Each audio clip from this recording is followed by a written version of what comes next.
Only a couple of you watched part 2, so hopefully I'm not boring you to death.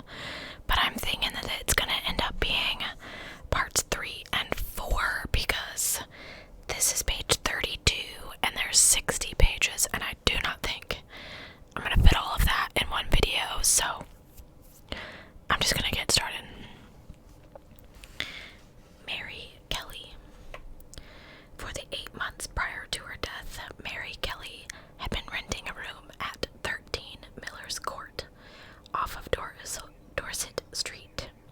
She shared that room with an unemployed Billingsgate fish porter by the name of Joseph Barnett, but his unemployment had resulted in their falling behind with the rent, and Mary had had to resort to prostitution. This caused friction between them, and when in late October 1888, Mary invited a homeless prostitute to stay with them, Barnett moved out, although they remained on friendly terms. Mary Kelly spent most of her nights imbibing. Her upstairs neighbor, Mrs. Ann Cox, saw her around midnight, going into her room with a man. She bade her good night, but Mary was drunk and could barely manage a mumbled response. About 2 a.m. on 9 November, George Hutchinson met Mary on Commercial Street. She asked him for 6 pence, but he told her he had nothing. Saying that she must find some money, Mary walked on, whereupon a man, coming from the opposite direction, tapped her on the shoulder and said something to her. They started laughing, and the man put his arm around Mary's shoulder, who then led him past Hutchinson and over to Dorset Street. Hutchinson followed and watched as they disappeared into Miller's Court. He waited for about 3/4 of an hour for them to re-emerge, and when they did not, he went away. So these are more letters that were included in the crime file. I'm sure they're just as hard to read as the others, so okay, we'll look at them.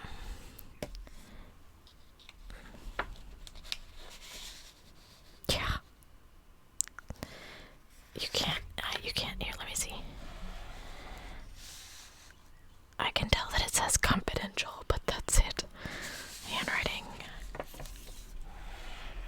Okay.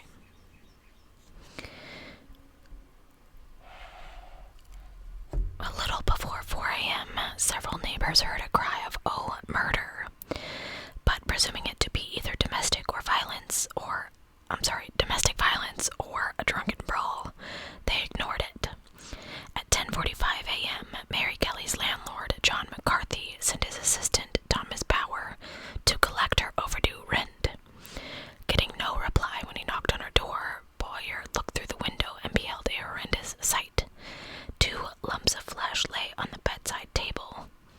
While on the bed itself, butchered beyond recognition, he saw the mutilated body of Mary Kelly.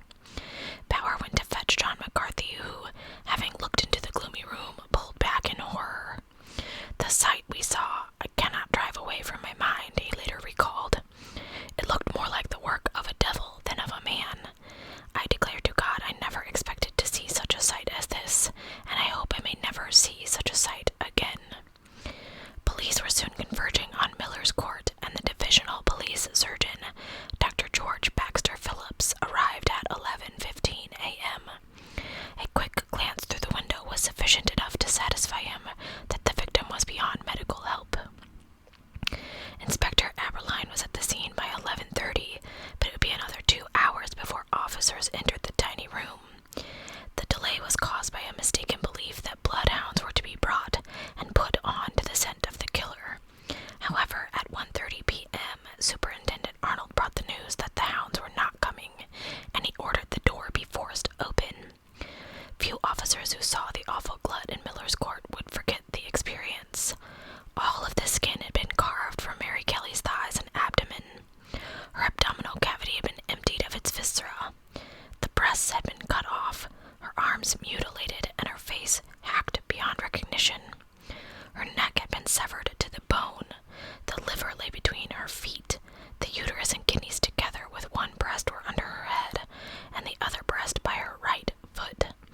Her intestines lay along the right side of her body, and her spleen lay along the left.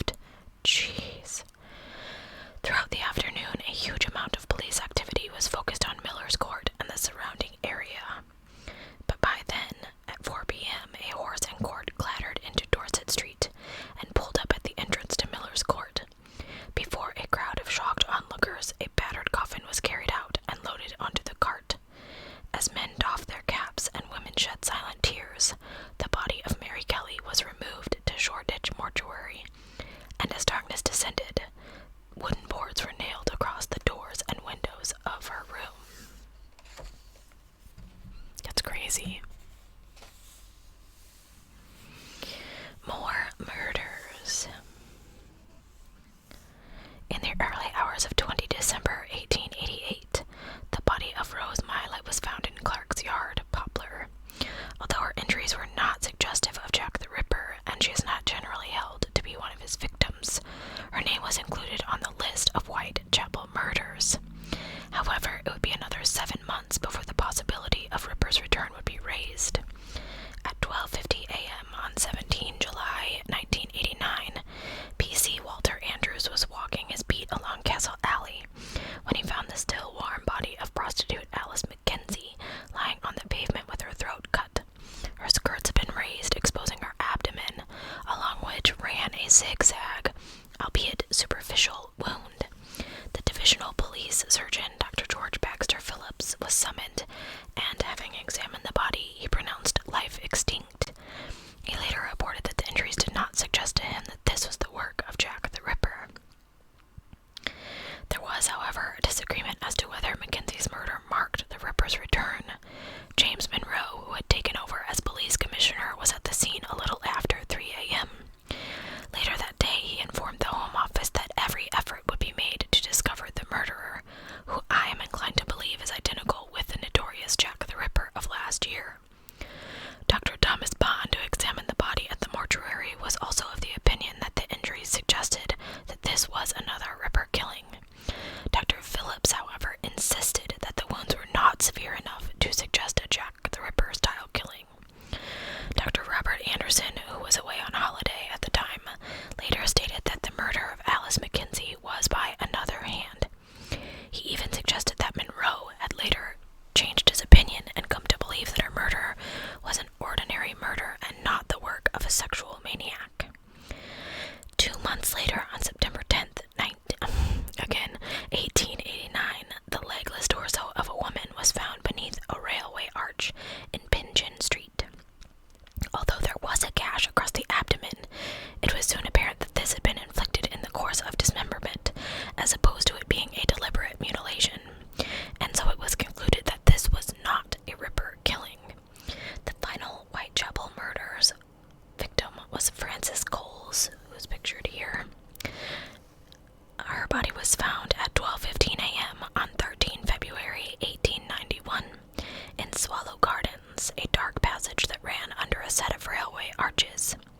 When police constable found her, blood was still pouring from a savage cut to her throat, and there were signs that she was still alive, though she died soon after. Police inquiries uncovered the fact that Coles spent the previous 2 days in the company of a man named James Thomas Sadler, a somewhat volatile ship's fireman from the SS Fez. The two had drunk heavily and had argued. When it transpired that, less than an hour after the discovery of Frances Cole's body, Sadler turned up, bloodstained, at a lodging house, and that at 10:15 a.m. the morning he had sold his knife to a sailor named Duncan Campbell. The police arrested him and charged him with the murder. Sadler insisted the bloodstains were the result of his being mugged, but the police were convinced they had their man, and began looking at the possibility that he could be Jack the Ripper. But Sadler was able to prove he had indeed been mugged, and that he had not actually been with Frances Coles in the hour before she was murdered, when it was also revealed his knife was probably too blunt to have inflicted the wound on her throat.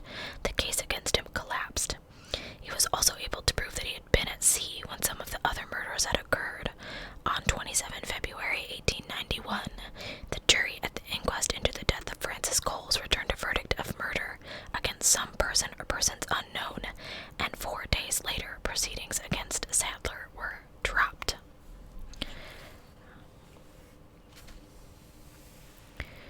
Did Jack the Ripper show medical knowledge?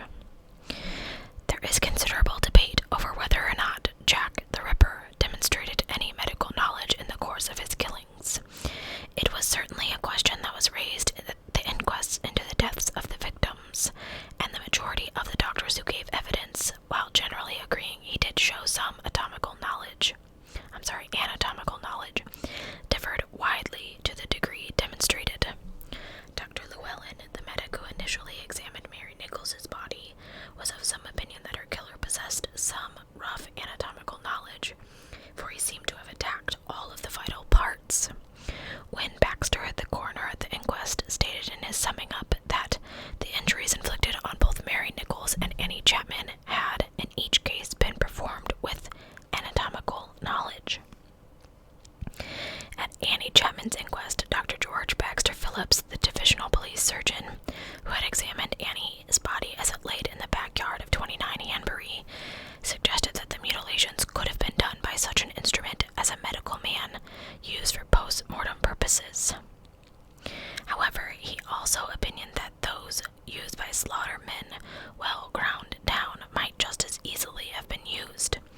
used seemed to indicate great anatomical knowledge.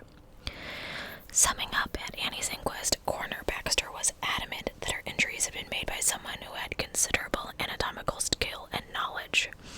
He went on to say that her womb had been taken by one who knew where to find it, and what difficulties he would have had to contend against, and how he should use his knife as to abstract the organ without injury.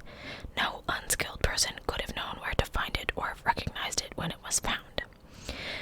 Now remember, this is 1888, At the inquest into the death of Catherine Eddowes, Dr. Secura, the first medical man to examine her, expressed the opinion that the murderer possessed no great anatomical skill. In contrast to this, Dr. Frederick Gordon Brown, the City of London police surgeon, stated that the person who inflicted the wounds on Catherine Eddowes would have had to have required a good deal of knowledge as to the position of the organs in the abdominal cavity and the way of removing them.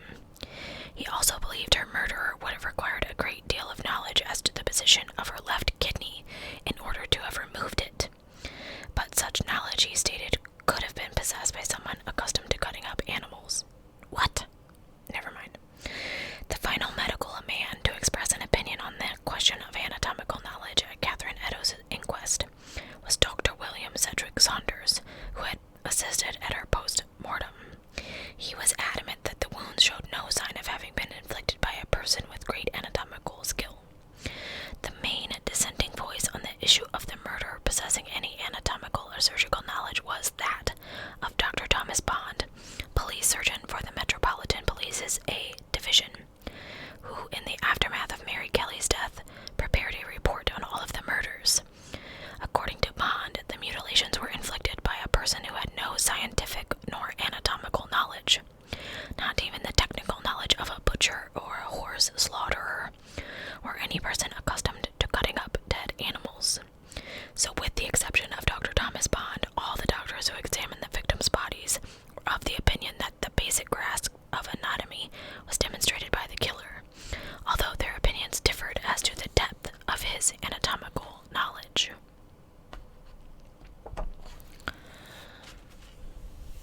Thomas Cutbrush and the Macnaghten memorandum. I have no idea what that means, but we're about to find out. Thomas Cutbush was a violent lunatic who was most certainly not Jack the Ripper. Yet his name is important because without him, there's a good chance that a document which has formed the bedrock of modern Ripper studies, settling the canonical number of his victims at 5 and naming 3 major suspects, would never have been written. On February 13th, the Sun newspaper began a series of articles in which it claimed to know the identity of Jack the Ripper. Although the Sun had never actually named its suspect, it was apparent that the articles were referring to Thomas Hayne Cutbush, who had been detained as a wandering lunatic at Lambeth Infirmary on 5 March 1891. Within hours of being admitted, he escaped, and while at large, stabbed Florence Grace Johnson and attempted to stab another woman, Isabel Fraser Anderson. He was arrested on March 9th, 1891, and the following month he was declared insane, and he was sent to Broadmoor Criminal Lunatic Asylum, which is pictured right here. Goodness. Now there, he would have been doubtlessly forgotten had the Sun not begun its series of sensational articles that apparently ruffled more than a few official feathers. Thomas Cutbush was the nephew of Senior Metropolitan Police Officer Executive Superintendent Charles Cutbush, and it seems that the authorities became concerned at the fact that he was related to a senior police officer, that it might lead to accusations of an official cover-up. Questions may have been asked in Parliament, and for that reason, Chief Constable of Scotland Yard, Sir Melville Leslie Macnaghten, was either asked by his superiors or else undertook of his own volition to prepare a document in which he refuted the Sun's claims. That document, now known as the Macnaghten Memorandum, was rediscovered in the late 1950s, and it contains several statements that have since formed a basis for the majority of historical studies and accounts of the Whitechapel murders. Although conceding that Cutbush's whereabouts on the night of the murders were unknown, Macnaghten exposed several glaring errors and inconsistencies in the Sun's allegations.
most certainly knowledgeable about the case, any investigation of potential suspects must begin with the 3 names contained in his memorandum.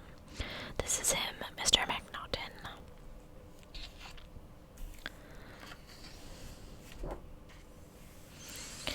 Montague John Druitt. The first name on Macnaghten's list of 3 is that of MJ Druitt, who, according to Macnaghten, was said to be a doctor and of good family who disappeared at the time of the Miller's Court murder, whose body, which is said to have been upwards of a month in the... They should have put that after. Okay. His body was found in the water in the Thames on December 31st, or about 7 weeks after that murder. He was sexually insane, and from private info, I have little doubt that his own family believed him to have been the murderer. Montague John Druitt, or MJ, was a barrister who also worked as an assistant schoolmaster at Mr. George Valentine's boarding school in Blackheath. At the end of September 1888, he was suddenly dismissed from the school for unspecified serious trouble. On 31 December, his body was found floating. The jury, at his inquest, returned a verdict of suicide by drowning, whilst of unsound mind. On the face of it, the case against Druitt is a compelling one. He was, after all, the favorite suspect of Mr. Macnaghten. The timing of his suicide would explain the sudden cessation of crimes, and if Macnaghten is to be believed, his own family even suspected him of being the murderer. On the face of it, on closer inspection, the case against Druitt is weak, and Macnaghten is wrong in several of his facts about him. For a start, he was not a doctor, although he did come from a family of doctors. He was 31 at the time of his death, not 41. Macnaghten was also influenced by his belief that the murderer's brain gave way altogether after his awful glut in Miller's Court, and that he would have immediately committed suicide. MJ's mind most certainly did not give way after the murder of Mary Kelly, and he did not immediately commit suicide. Indeed, he was pursuing his duties as a barrister in the week after Mary Kelly's death, and he continued working at Valentine's School until his dismissal on 30 November. Since he probably committed suicide around that time, it would seem as though he had killed himself in reaction to this dismissal. The most compelling evidence for Druitt's guilt is the fact that his own family apparently believed him to have been the murderer. But Macnaghten does not say if they had any proof that he was, merely that they harbored suspicions about him. It does not necessarily follow that those suspicions were correct. Furthermore, Macnaghten does not state that it was Druitt's family that told him of these suspicions, but rather that, from private information, I have little doubt his family believed him to be the murderer. This private information may therefore have been little more than third-hand hearsay. The biggest objection to Druitt as a viable suspect is that Inspector Aberline most certainly did not think he was the Ripper. Aberline is quoted as saying, "I know all about that story, but what does it amount to? Simply this. Soon after the last murder in Whitechapel, the body of a young doctor was found in the Thames, but there is absolutely nothing beyond the fact that he was found at that time to incriminate him. Finally, nothing is known about Druitt that suggested that he ever visited Whitechapel, nor had he had any knowledge of the area. As a result of Macnaghten's suspicions, Druitt is commonly placed high up on the list of Ripper suspects. Yet the case against him is dependent on Macnaghten's possessing more information than he wished to reveal, so the information he claimed he had destroyed as to not cause an uproar. Montague John Druitt may have been Jack the Ripper, but equally he may have simply been a tragic figure in taking his own life, who, in taking his own life at around the time that the murderers ended, ensured that his name came to the attention of the police as they desperately sought an explanation to the fate of the Whitechapel murderer.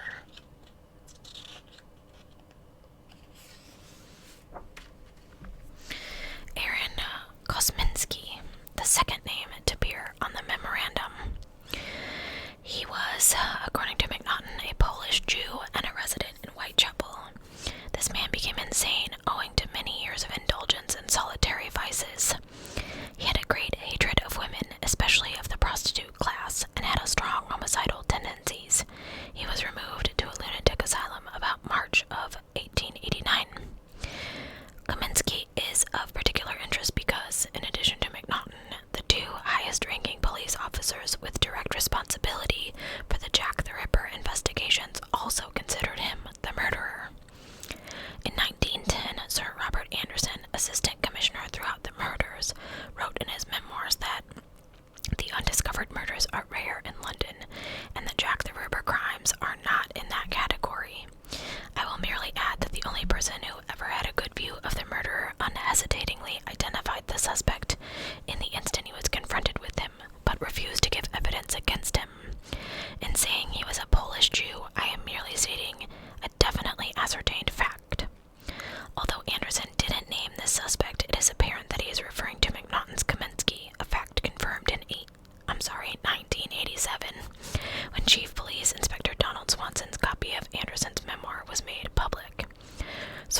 assessing all the information on the Jack the Ripper case, and a few people possessed anything like his comprehensive knowledge of the murders. He and Anderson became firm friends, and when the lighter side of my official life was published, Swanson received his own personally inscribed copy. Swanson made penciled annotations in Anderson's narrative, and in doing so provided little more information. Where Anderson talks of a witness unhesitatingly identifying the suspect but refusing to give evidence, Swanson explains that this was because the suspect was also a Jew, and witnesses would be the means of a murderer being hanged. He did not wish to be left on his mind. He goes to say that following this identification, the suspect was returned to his brother's house in Whitechapel, where the city police kept him under constant surveillance. A short time later, this suspect was taken to Stepney Workhouse, and from there sent to Colony Hatch Lunatic Asylum, which is pictured here, where, according to Swanson, he died shortly afterwards. Swanson ends with an emphatic statement that Kosminski was the suspect. It is now known that the suspect in question was a man named Aaron Kosminski, a feeble-minded imbecile who was admitted to Colony Hatch Asylum in February 1891, but who had begun displaying signs of insanity at some age in the late 1880s. He believed a higher power spoke to him and controlled his actions. He claimed to know the movements of all of mankind. He refused to wash and would not accept food from others, preferring to eat from the gutter. Schizophrenic, delusional, paranoid, and incoherent are all characteristics of Aaron Kosminski, but there are numerous arguments against his having been Jack the Ripper.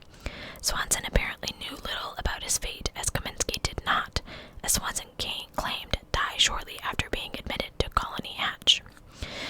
In fact, he lived for many years, transferring to the Leavesden Asylum in 1894, where he died in 1919. Throughout the entire period of his confinement, Aaron Kosminski was never classed as homicidal, and it is specifically stated in his records that he was not a danger to others.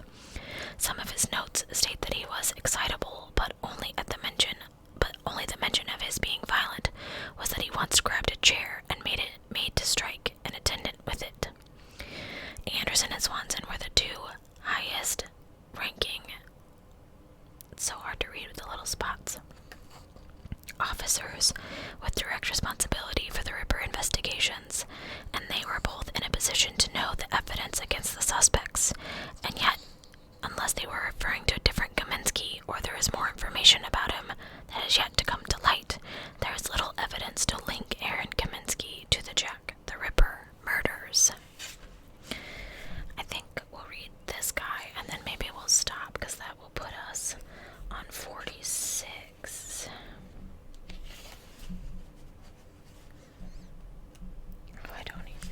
I don't know, we'll see. I don't know. Ooh.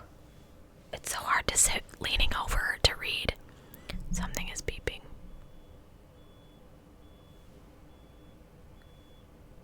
What the heck is that?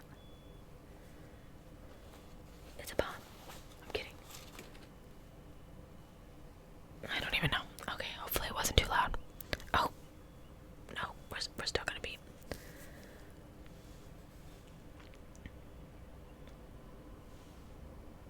Okay. Michael Ostrog. The third and final name on Macnaghten's list was Michael Ostrog.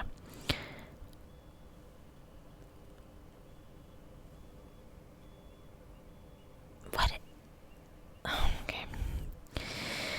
According to the memorandum, Ostrog was a Russian doctor and a convict who was subsequently detained in a lunatic asylum as a homicidal maniac. Good. Great. This man's antecedents were of the worst possible type, and his whereabouts at the time of the murders could never be ascertained. Again, Ostrog seems a likely contender, but once more, Macnaghten appears to have known surprisingly little about yet another one of his named suspects. Ostrog was a petty thief and a con artist whose adult years consisted of several long periods of incarceration. His only recorded act of violence in a long criminal career, however, was when he was arrested in 1873 by Police Superintendent Thomas Oswald, on whom he pulled a revolver at the police station. One newspaper described Ostrog as having a clever head, good education, and polished manners.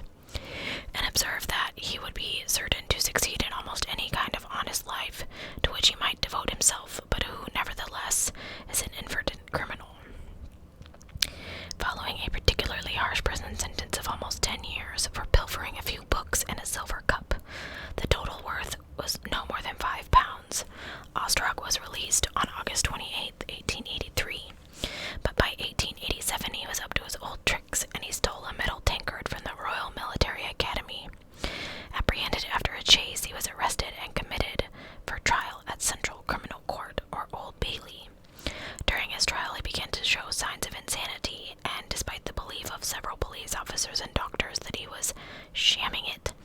He was certifiably insane and transferred to the Surrey Pauper Lunatic Asylum in Tooting, which is not pictured. Okay. Where his occupation was registered as a Jewish surgeon. He was discharged on 10 March 1888, and as far as the police, to whom he was required to report regularly as a condition of his release, were concerned, he disappeared without a trace.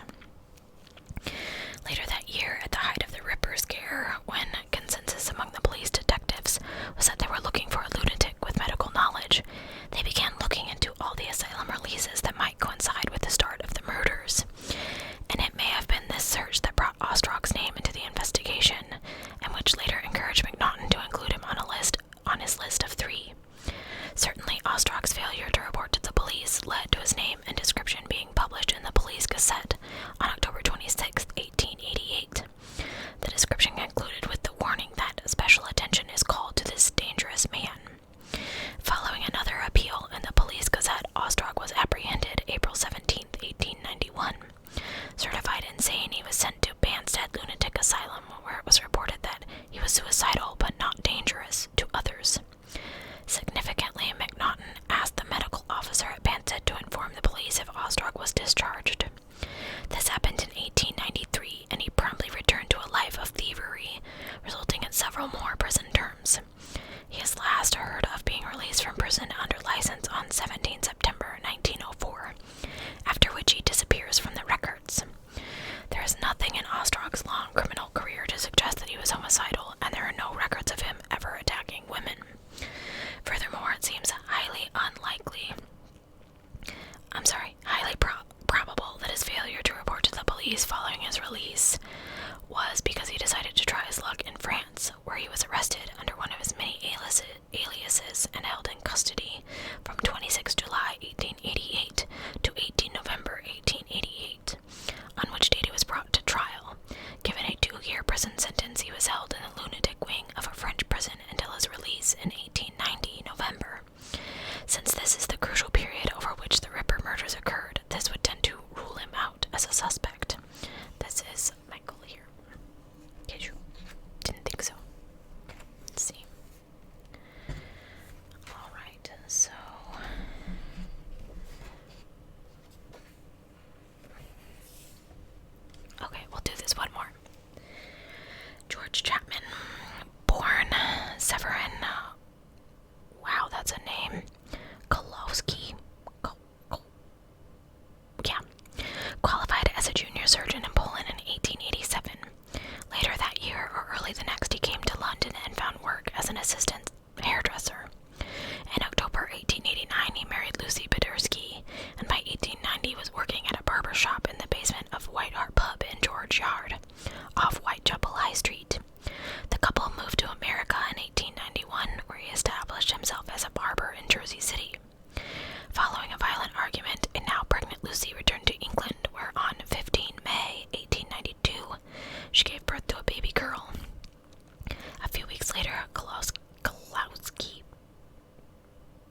relation to the Jack the Ripper murders until the Attorney General made his opening statement at his trial. Since then, however, he has been so struck with the remarkable coincidences in the two series of murders that he had not been able to think of anything else for several days past. The Gazette quoted Aberline as observing the fact that there are a score of things which made one believe that Chapman is the man. These included his having studied surgery and the Whitechapel murders having been the work of an expert surgeon, according to Aberline. Aberline was also struck by the fact that Chapman's arrival in England coincided with the beginning of the murders, that on arrival he lodged in George Yard where the first murder was committed, and that the murders ceased in London when Chapman went to America, while similar murders began to be perpetrated in America after he landed there. However, Aberline is wrong in a lot of what he says. Although Chapman did have surgical training, there is considerable debate over whether or not the Ripper possessed surgical knowledge, and the murders cannot by any stretch of imagination be described as the work of an expert surgeon. Although Chapman arrived in London around the time of the murders, so did thousands of other immigrants. Chapman did not begin working in the White Hart pub until in George Yard until 1890, around 2 years after the first murder. Although the murders did cease once Chapman left for America, this could have easily been coincidence. Moreover, no similar series of murders coincided with his arrival there. The major objection against Chapman has to be that the killer who could brutally eviscerate his victims with the frenzied violence shown by Jack the Ripper is highly unlikely to have turned to wife poisoning as a means of venting his homicidal fury.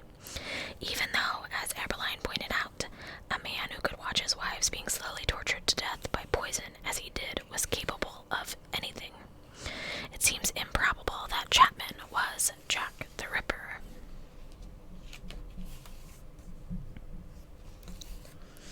Okay guys, thank you so much for watching. It looks like we are definitely going to be having a part 4 of this, and definitely let me know down below if you would like me to string this all up into one video. I can definitely have Sean do that. I think that would be kind of cool. I might have done it from the beginning if I had thought about it. I didn't realize the print was so tiny and there was so much in here. Truthfully, I didn't look through it because I wanted to read it and experience it along with you guys. I really hoped that the letters would be kind of better, but you know, I found it at the thrift store, so I guess beggars can't really be choosers. So thank you guys so much for watching, and I will see you next week for the finale of the Jack the Ripper series. Thanks guys, see you soon. Oh my gosh, bye.